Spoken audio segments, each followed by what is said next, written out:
اب یہاں پر رب العالمین نے فرمایا کہ میں نے اپنی نعمت پوری کر دی. کیا مطلب؟ کہ جو ابراہیم علیہ السلام نے دعا کی تھی وہ دعا میں نے مکمل کر دی، اور ایسا ہی رسول بھیجا جیسا ابراہیم علیہ السلام نے مانگا تھا، جن صفات کے ساتھ مانگا تھا، جن کوالٹیز کے ساتھ پیغمبر مانگا تھا، اسی کوالٹیز کے ساتھ کیا ہے میں نے رسول کو.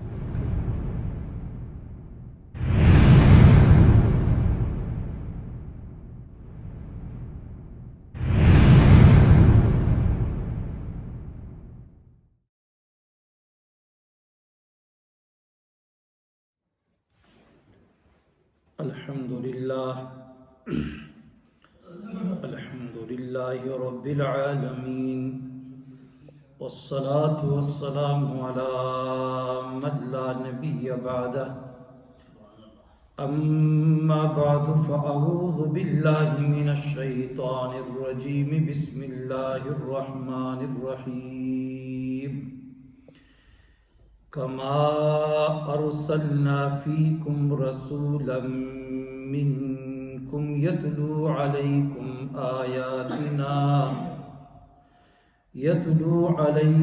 آیاتنا ویزکیکم ویعلمکم الکتاب والحکمت ویعلمکم ما لم تکونوا تعلمون. صدق اللہ العظیم.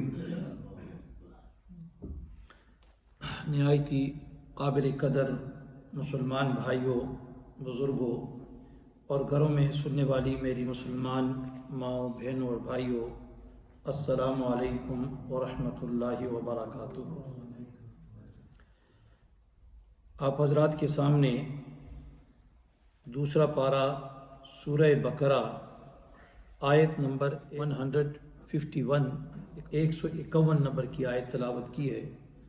رب العالمین سے دعا ہے کہ اللہ اس آیت کے متعلق صحیح بات سمجھانے کی توفیق عطا فرمائے، اور پھر رب العالمین ہم سب مسلمانوں کو صحیح معنوں میں اپنی کتاب اور جناب نبی کریم صلی اللہ علیہ وسلم کے لائے ہوئے دین کے اوپر عمل کی توفیق عطا فرما دے.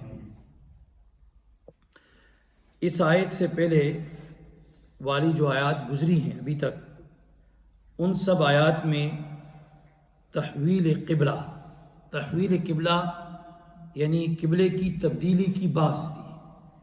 قبلے کو جو اللہ تعالیٰ نے تبدیل کیا اس کے بارے میں یہ ساری بات گزری، اور ساتھ قبلے کی طرف منہ کر کے جو نماز پڑھی جاتی ہے اس کے احکام بھی بیان ہوئے. اب اس بات کو آخر میں ایک ایسے مضمون پہ ختم کیا جا رہا ہے جس کی ابتدا بانی کعبہ کو بنانے والے حضرت ابراہیم علیہ السلام کی جو دو دعائیں تھیں جس سے ابتدا ہوئی تھی. ایک دعا تو یہ کی تھی کہ ربنا وجعلنا مسلمین لک ومن ذریتنا امۃ مسلمۃ لک. ان دونوں نے کعبہ بنا کر مکمل کیا تو دعا کر رہے کہ اے ہمارے رب ہم دونوں کو اپنا مطیع اور فرمانبردار بنا دے. اور پھر فرمایا ومن ذریتنا امۃ، اور ہماری اولاد میں سے بھی ایک ایسی جماعت بنا، ہماری اولاد میں سے بھی ایک ایسی جماعت ہو مسلمۃ لک جو تیری فرما بردار ہو. اور دوسری دعا کی کہ ربنا وبعث فیہم، اے اللہ تو بھیج ان میں رسولا منہم، جو انہی میں سے ہو، ایک رسول بھی بنا کر بھیج دے جو ان مکہ والوں میں سے ہو. اس آیت میں جو آیت میں نے پڑھی کما ارسلنا فیکم رسولا، اس آیت میں اس بات کی طرف اشارہ ہے کہ حضرت محمد مصطفیٰ صلی اللہ علیہ وسلم کے نبی ہونے میں حضرت ابراہیم علیہ السلام کی دعا کو بھی دخل ہے. ان کی دعا کو بھی دخل ہے کہ انہوں نے دعا کی کہ اللہ ربنا وبعث فیہم رسولا منہم. تو اللہ تعالیٰ نے جواباً پھر مکہ والوں کے اوپر اپنی نعمتوں کا اظہار کرتے ہوئے فرمایا کما ارسلنا فیکم رسولا.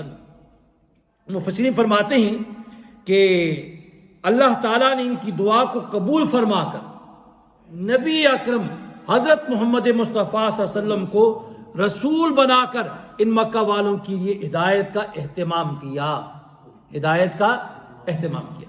تو فرمایا جو کہ بہت بڑی نعمت ہے، جو کیا ہے بہت بڑی نعمت ہے، جس کی طرف پہلی آیت میں اللہ رب العالمین نے اشارہ کیا کہ وَلِأُتِمَّ نِعْمَتِي عَلَيْكُمْ، میں نے اپنی نعمت کی تکمیل کی، علیکم تمہارے اوپر نعمت. پھر فرمایا کما ارسلنا فیکم، جیسا کہ ہم نے بھیجا رسول بنا کر. تو یہ گویا محمد مصطفیٰ صلی اللہ علیہ وسلم کا آنا یہ بہت بڑی کیا تھی، نعمت تھی. آگے سب سے بڑا روحانی مرکز اور سب سے بڑا اللہ تعالیٰ کی رحمتوں کی نزول کا جو مرکز ہے وہ کیا ہے، بیت اللہ شریف ہے. سب سے زیادہ رحمتیں دنیا جہان میں کہیں اترتی ہیں اور وہ کہاں پر ہے، مکہ مکرمہ میں، بیت اللہ میں، بیت اللہ شریف کے اوپر سب سے زیادہ اللہ کی رحمت کا نزول وہاں ہوتا ہے. تو فرماتے ہیں کہ تمہارے لیے اس عظیم الشان مرکز خانہ کعبہ کو قبلہ بنا کر اے قریش مکہ تمہیں ہم نے عزت بخشی ہے، ہم نے تمہیں عزت بخشی ہے اور برتری ایسا عطا کی ہے تمام جہان کے لوگوں کے اوپر. تمہارے جد امجد ابراہیم علیہ السلام کے بنائے ہوئے کعبہ کو ہم نے کیا بنا دیا، پوری انسانیت کے لیے کیا ہے، قبلہ بنا دیا.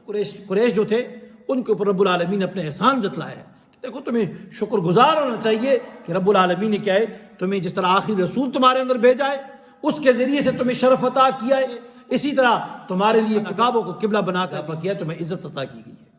تو فرمایا ارشاد خداوندی ہے، اللہ تعالیٰ فرماتے ہیں کما ارسلنا فیکم، جیسا کہ ہم نے بھیجا فیکم تمہارے اندر رسولا، ایک عظیم الشان رسول. بڑی رسولن کے وہ دو زبر آ جاتے ہیں تو فرمایا بڑے عظیم الشان رسول آپ کے اندر بھیجے ہیں. تفسیر جو ہے قرآن میں ہے کہ کاف تشبیہ کے لیے اور ما مصدر ذریعہ ہے، تو مطلب یہ ان خوبیوں والا پیغمبر تم میں بھیج کر تم پر بہت بڑا احسان کیا. اسی طرح تعین قبلہ سے ہم نے تم پر اپنی نعمت تام کر دی، مکمل کر دی. آگے فرمایا رسولن، اب رسولن کا معنی ایک عظیم الشان رسول بھیجا، منکم جو تم ہی میں سے، رسولن منکم ایسا رسول بھیجا جو تمہارے اندر تم میں سے ہے. یہاں پر یہ آیت جو ہے یہ دلیل ہے، حجت ہے ان لوگوں کے لیے جو حضرت محمد المصطفیٰ صلی اللہ علیہ وسلم کی بشریت کا انکار کرتے ہیں، یعنی نبی کے بشر ہونے کا انکار کرتے ہیں اور کہتے ہیں کہ محمد صلی اللہ علیہ وسلم انسان نہ تھے، بشر نہ تھے، بلکہ وہ نور سے پیدا کیے گئے اور وہ نورانی مخلوق ہے. جو لوگ یہ کہتے ہیں تو ان کے لیے کیا جواب ہے کہ اللہ تعالیٰ فرماتے ہیں کما ارسلنا فیکم رسولا منکم، ہم نے تمہاری ہدایت کے لیے رسول بھیجا جو کیا فرمایا منکم جو تم ہی میں سے. تو اللہ تو کہتا ہے مکہ والو تمہارے اندر سے ہے، باہر سے نہیں ہے. تو اب یہ لوگ کہتے ہیں نہیں نہیں، رسول انسان بشر ہے ہی نہیں. تو مکہ میں رہنے والے سارے کون تھے؟ سارے انسان تھے، اسماعیل علیہ السلام کی اولاد میں سے تھے. ابراہیم علیہ السلام نے جو دعا کی ربنا وبعث فیہم منہم رسولا، تو ابھی اسی رسول کا مصداق جناب نبی کریم صلی اللہ علیہ وسلم کو بنایا گیا. پیغمبر کی صفات کو بیان کیا گیا اسی آیت کے اندر کہ جس رسول کے لیے فرمایا کہ اللہ تعالیٰ فرماتے ہیں کما ارسلنا فیکم رسولا منکم، ہم نے جیسا رسول بھیجا تمہارے اندر منکم تمہاری میں سے. کیسا رسول بھیجا، کس کوالٹیز والا ہے، اس کی صفات کیا ہے، اس کا مقام کیا ہے. تو فرمایا ایسا رسول بھیجا، پہلی صفت یہ ہے کہ منکم تم میں سے ہے. تم میں سے ہے کا مطلب کیا ہوا کہ وہ بشر ہے. کیا ہے؟ بشر ہے، انسان ہے. آج ابراہیم علیہ السلام کی دعا، وہ دعا کی اللہ تعالیٰ سے، انہوں نے مانگا ربنا وبعث فیہم، کعبہ مکمل کرنے کے بعد. اب یہاں پر رب العالمین نے فرمایا کہ میں نے اپنی نعمت پوری کر دی. کیا مطلب کہ جو ابراہیم علیہ السلام نے دعا کی تھی وہ دعا میں نے مکمل کر دی اور ایسا ہی رسول بھیجا جیسا ابراہیم علیہ السلام نے مانگا تھا، جن صفات کے ساتھ مانگا تھا، جن کوالٹیز کے ساتھ پیغمبر مانگا تھا، اسی کوالٹیز کے ساتھ کیا ہے میں نے رسول کو بھیجا. اب یہ پہلی کوالٹی بیان کی. ابراہیم علیہ السلام نے کہا نا کہ ربنا وبعث فیہم رسولا منہم، یا اللہ تو بھیج ان میں رسول. تو جواب میں اللہ تعالیٰ نے کہا مکہ والو یاد رکھو، ابراہیم علیہ السلام نے کہا منہم، رسول بھیجن مکہ والوں میں سے، نہ فیکم رسولا منکم، ایسا رسول بھیج دیا جو تم ہی میں سے. دوسری صفت بیان کی کہ ابراہیم علیہ السلام نے کہا کہ اے اللہ تو ایسا رسول بھیجن میں یتلو علیہم آیاتکا، یتلو علیہم آیاتکا، کہ جو پڑھے تیری آیات ان کے اوپر. یہ دعا مانگی ابراہیم علیہ السلام. دعا قبول کرتے ہوئے رب العالمین نے فرمایا ہم نے بھیجا رسول، کیسا؟ ایسا رسول بھیجا کہ یتلو علیکم آیاتنا، جو پڑھتا ہے تمہارے اوپر ہماری آیتیں. ہماری آیتیں کیا ہے؟ تمہارے اوپر پڑھ رہا ہے. تو آگے فرمایا ابراہیم علیہ السلام نے کہ اے اللہ تو بھیج ان میں ایسا رسول بھیج یزکیہم، جو ان کا تزکیہ کرے. تزکیہ کا مراد یہ ہے کہ انسان کے باطنی، اس کے اندر جتنی بھی برائیاں ہوتی ہیں، جتنی بھی خباثتیں ہوتی ہیں، گندگیاں ہوتی ہیں، ان کا تزکیہ کیا جائے، صاف کیا جائے. حسد ہے، شرک ہے، گندے عقائد ہیں، برائیاں ہیں. تو اللہ تعالیٰ نے کہا میں نے رسول بھیج دیا. کیسا رسول بھیجا؟ ایسا رسول بھیجا یزکیکم، جو تمہارا تزکیہ کرتا ہے، تمہارے دلوں کی کیا ہے؟ صفائی کرتا ہے. پھر آگے ابراہیم علیہ السلام نے دعا کی کہ دعا وہاں پر کی تھی کہ یعلمہم الکتاب والحکمت. کہ اللہ ایسا رسول بھیج جو ان کو کتاب کی تعلیم دے، ان کو کیا ہے؟ حکمت اور دانائی کی باتیں سکھائے. ایسا رسول بھیج جو ان کو کیا ہے؟ قرآن کریم کی تعلیم دیتا جائے، احکام خداوندی سکھائے. تو ابراہیم علیہ السلام نے یہ دعا کی تو رب العالمین نے جواب میں کہا اور احسان جتلاتے ہوئے مکہ والوں سے کہا او مکہ والو، ہمیں نے ایسا رسول بھیج دیا تمہارے، وَيُعَلِّمُكُمُ الْكِتَابَ، جو تمہیں کتاب کی تعلیم دیتا ہے، اور کس کی؟ والحکمت، اور دانائی کی تعلیم دیتا ہے، سوجھ بوجھ کی تعلیم تمہیں دیتا ہے. اور ایسا رسول بھیجا. پھر رب العالمین نے آخر میں اس آیت کے اندر فرمایا وَيُعَلِّمُكُم مَّا لَمْ تَكُونُوا تَعْلَمُونَ. او مکہ والو، ایسا رسول میں نے اب تمہارے اندر بھیج دیا ہے کہ جو تمہیں سکھائے گا مَا لَمْ تَكُونُوا تَعْلَمُونَ، وہ احکام سکھائے گا جو تمہیں معلوم بھی نہیں ہے. یعنی جو تمہیں محمد رسول اللہ صلی اللہ علیہ وسلم کے بغیر کسی اور کے ذریعے سے سمجھ نہیں آ سکتے، نہ تمہیں کوئی سمجھا سکتا ہے. میں وہ احکام کیا ہے تمہیں تعلیم، وہ پیغمبر آ کے تمہیں تعلیم کرے گا. تو فرمایا وَيُعَلِّمُكُم مَّا لَمْ تَكُونُوا تَعْلَمُونَ، سکھاتا ہے تمہیں وہ کچھ جو تم نہیں جانتے.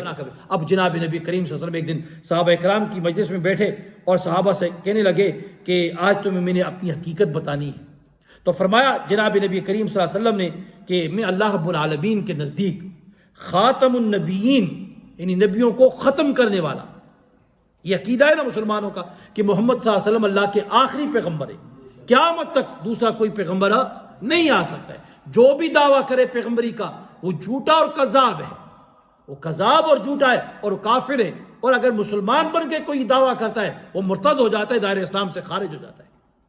تو حضور صلی اللہ علیہ وسلم فرماتے ہیں کہ خاتم النبیین میں اس وقت تھا جب کہ آدم علیہ السلام ابھی پیدا بھی نہیں ہوئے تھے، بلکہ ان کا خمیر ہی تیار ہو رہا تھا. خمیر جو ہوتا ہے نا، مٹی بنا کر گولا گاڑا بنایا جا رہا تھا، اس وقت تیاری بھی تھا. میں اس وقت بھی کیا تھا؟ خاتم النبیین تھا. اور پھر فرمایا میں آپ لوگوں کو اپنے معاملے کی ابتدا بتلاتا ہوں. فرمایا میں اپنے باپ حضرت ابراہیم علیہ السلام کی دعا ہوں. کس کی دعا ہوں؟ حضرت ابراہیم علیہ السلام کی دعا ہوں کہ ابراہیم علیہ السلام نے دعا کی ربنا وابعث فیہم رسولا. اور فرمایا میں عیسیٰ علیہ السلام کی بشارت ہوں. عیسیٰ علیہ السلام کی کیا ہوں؟ بشارت ہوں کہ عیسیٰ علیہ السلام جب دنیا سے جانے لگے تو لوگوں سے کہنے لگے کہ مبشرا برسول یاتی من بعدی اسمہ احمد، کہ میں تمہیں خوشخبری دے کے جا رہا ہوں کہ میرے بعد ایک رسول آنے والا ہے جس کا نام کیا ہوگا؟ احمد. کیا نام ہوگا اس کا؟ احمد. تو مرزا غلام احمد قادیانی اے بے ایمان، اس نے کہا لوگوں سے کہ اس سے مراد میں ہوں، احمد سے مراد میں ہوں. تو اور ہمارے اکابر عطا اللہ شاہ بخاری رحمۃ اللہ علیہ، ان جیسے بزرگوں اکابر، انہوں نے کہا تمہارا نام تو غلام احمد ہے، تمہارا نام کیا ہے؟ غلام احمد ہے. یہ تو قرآن کریم اللہ رب العالمین فرماتے کہ یاتی من بعد اسمہ احمد، کہ اس کا نام احمد ہوگا، تمہارا نام ہے غلام احمد. تو اس نے کہا کہ غلام جو ہے میری ماں نے ایسے چپکا دیا تھا، میرا نام اصل کیا ہے؟ احمد ہے. تو عطا اللہ شاہ بخاری رحمۃ اللہ علیہ بڑے تکڑے عالم تھے، بڑے خطیب تھے اور بہت بڑے جید مناظر تھے. انہوں نے کہا کہ سن، پھر اگر تمہارا قاعدہ قانون یہ ہے تو پھر اسی قانون کے مطابق میں تمہیں ایک بات کہتا ہوں، میرا نام ہے عطا اللہ. میرا نام کیا ہے؟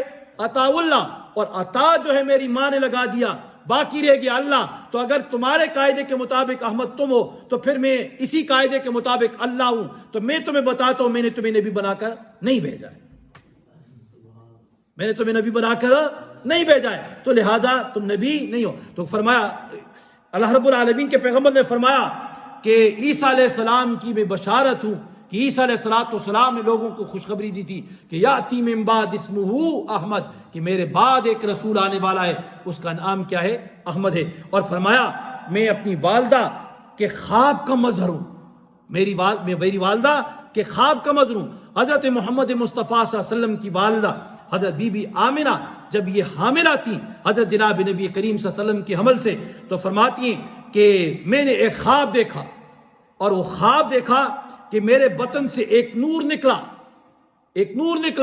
تو فرمایا اس نور نے ملک کے شام کے محلات کو جگمگا دیا، روشن کر دیا۔